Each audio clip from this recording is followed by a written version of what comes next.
あれはどうした？私はゼロ。おいおい、何？ゼロでしょ？死んだはずじゃ。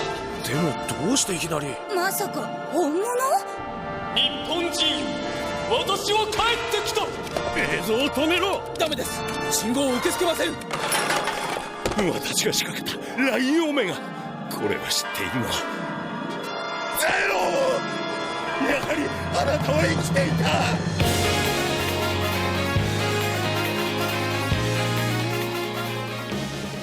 Lelouch of the Resurrection is okay. I was actually going to say not good, but I don't want to be harsh. I went into this movie blind, having watched the series a dozen times and having ducked the recap movies that I promised to make content about in the way an absentee father promises to attend a Little League game, and I have to say I genuinely enjoyed it. There are a lot of good reunions. They use that budget to illustrate the mental hellscape that is C-Swirled in cool, unfamiliar ways. Lelouch is still Lelouch. He has a sweet relationship with C2.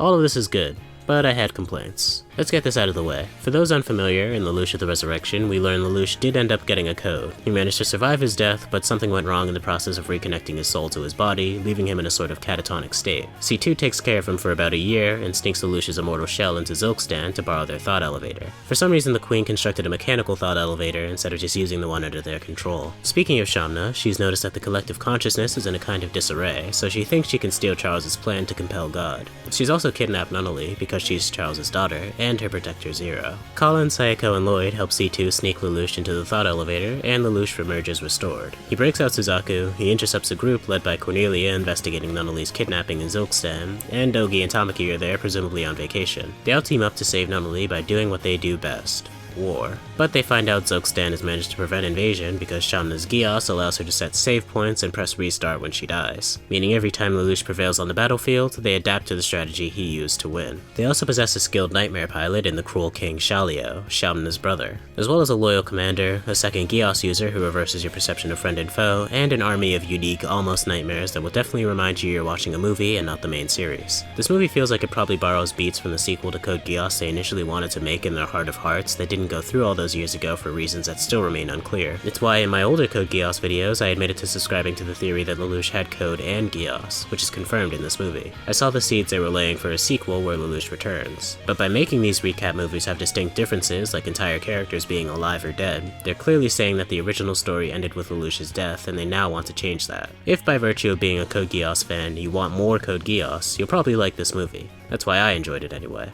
But as a fan of Code Geass R2's climactic ending that famously tied the entire series in a neat bow, I didn't just want more Code Geass, you know? Ultimately, I don't feel like the continuation we got from this movie warrants bringing Lelouch back from the dead after 11 years. However, this movie does give me hope for the future of the Code Geass franchise, but I'll get to that later.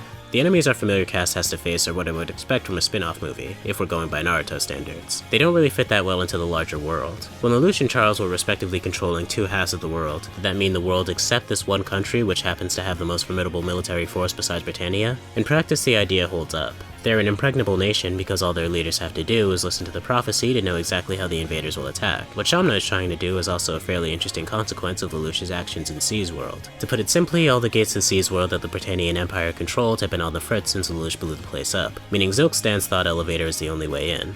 Shamna's taking this opportunity to try to recreate the world like Charles tried to, by controlling C's world and compelling God. This becomes a catalyst for the unique scenes in C's world, the most visually pleasing moments of the film. This motivation is enough to make Lelouch want to stop her, but Lelouch wouldn't have even known about it if she didn't happen to need to kidnap Nunnally for this plan to work. It's ambiguous whether this character has Code Geass. She does seem to have the mark on her skin, if only to justify the full frontal nudity. Shamna's probably the best of the antagonists of this movie. While I wasn't too impressed by her actual defeat, Lelouch's confrontations with her were perfect. And I only dislike how she lost because the movie seems to know that you know that Lelouch would just figure out how this girl's Geass works and doesn't try too hard to convince you. Shalio was interesting in design, but not so much in execution. Him being Shamna's younger brother and king just brings up questions about the line of succession in this country that never seem to get answered. Maybe it's just because he's the best nightmare pilot, but even that is never explicitly stated. Nor are his nightmare's illusionary abilities explained, unless I missed it from my eyes rolling into the back of my head with his every line of dialogue. He was needlessly cruel. They didn't even need the information he was torturing Suzaku for, but that was probably just so they could could have a cool fight.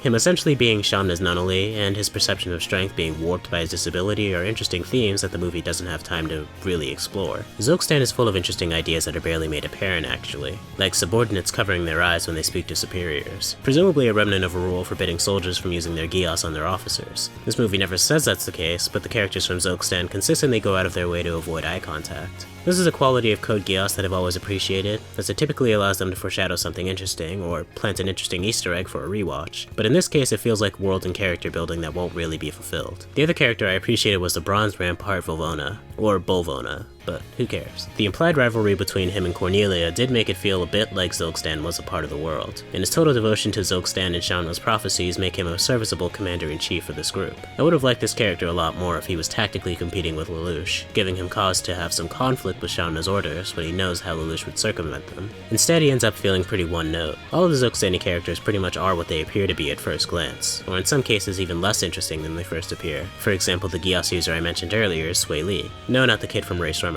With the super team of powerhouses that we have in this movie, you'd think turning them against one another would be more relevant to turning the tides in war, but he's just bullying Lloyd and Sayako the entire movie. The time management problem I alluded to earlier doesn't only extend to Zolk'stan. Too much time is dedicated to the Lelouch's back celebration and his insistence that he isn't really back, as though he's speaking directly to the audience in case they thought the resurrection of Lelouch would actually mean something. Not enough time is dedicated to Lelouch's varied strategies, his deduction of Shamna's Geass, the unresolved conflict between Lelouch and Cornelia, or Suzaku growing into the role of Zero. It doesn't really deliver on Lelouch's genius beyond a handful of clever moments and the general assumption that you know he's got this. And aside from what we got of Nunnally's development and the new lifestyles of the characters we knew, there's not much illustration of the world's growth. There's not really that much progression of his relationship with C2 either, by the nature of Lelouch's survival. I definitely enjoyed where they end up though, so that's why it's not good, though I sprinkled some compliments in there. The premier quality of this movie is a demonstration that they can still write Lelouch after all these years. They can still do political red tape tying people's hands and believable bluffs tipping the scales in battle, but more importantly, they don't need Lelouch. Sure, Lelouch was the star of the show as always, but they genuinely seem to intend for him to take more of a background role in the world from now on.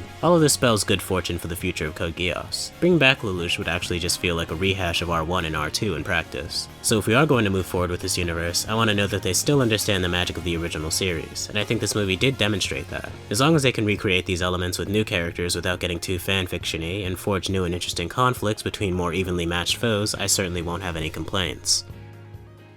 I'd like to thank Spencer IRuleAtGames, Anwar Ali, Dojee, Gage Lambert, H2Mass, Jeffy B, Kamimun, Lirpa Enuj, and Paige Mulder. If you'd like your name to be etched in the digital annals of history alongside these greats, visit patreon.com/KatoYT and surrender your silver to the Golden Boys. Consider a chessboard. White is considered to naturally have a slight advantage by nature of having the first move. Black's one step behind, trying to catch up. There's also the interpretation that white is the instigator who attacks first. Black is just striking back. Then there are the pieces. Pawn chain, the rook pair, the bishop pair, the knight pair, and the royal pair. Of all these groups, the knight pair is considered the least valuable. All considered, the black knights are the weakest pieces on the board. However, in the right hands, they can dominate and even win the game.